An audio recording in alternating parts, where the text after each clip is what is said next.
What's up, everybody? It's Matt from Pramek.com, coming to you live from my training room in my house. If there's an echo in line with that, I apologize. Now let's get down to it. Today we're going to talk about rolling. First thing I want to do is to show you the general gymnastic way of rolling.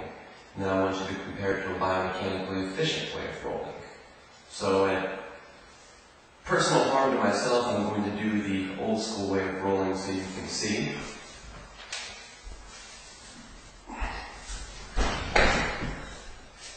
I'm sure you could probably hear how that sounded.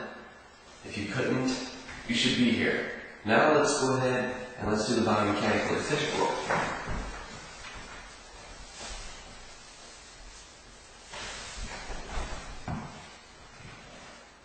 Very different sound, very different feel. Now I'm going to tell you how to do a biomechanically efficient roll. One of the things that I've seen out there in a lot of the martial art world is people doing a derivative of this roll. And to be quite honest with you, I see a lot of people doing it, they look very smooth, but they would break their neck or they would injure themselves greatly simply doing it. So I'm going to demonstrate to you why the way that you see it on the videos when people are training is an improper way of doing it. So let's take a look. This represents a rock. So I'm going to do the roll that you see a lot of people do out there. It's here. Rolled right onto it with my back. Didn't feel good at all.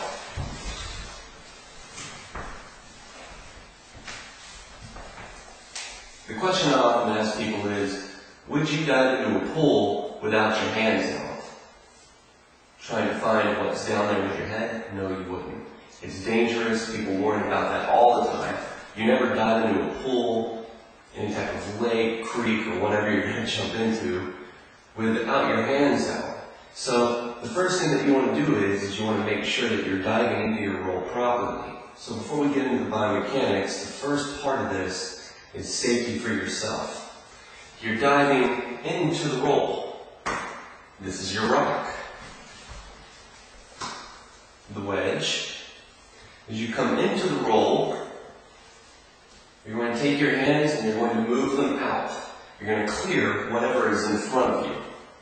Just like this. So if this is the item that's in front of you, if this is the area you're jumping into, that represents the large rock, you're going to clear it. There. One more time. You're here. There. Clear the area. Sweep it. Just like this. Okay? So you're coming through. Clear the area. The second part of this is to stop damage to the bone centers in your body. You have your knuckles, your wrist, elbow, up to your shoulder, scapula, going down your back to your spine, up into your neck. You want to make sure you're protecting these areas. This design, or I should say this roll, is designed to protect all of these areas at one time so that you don't end up chipping a bone on whatever's in front of you with a rock. So if you're going to be going into a roll, you're going to make sure that you're not damaging the bones along your body, up through here, down your spine. You want to make sure that you're not damaging them. So how this is accomplished is that with the clearing, as you're doing the clearing, you're going to roll your body. Let's move our rock out of the way. Scoot up a little bit closer.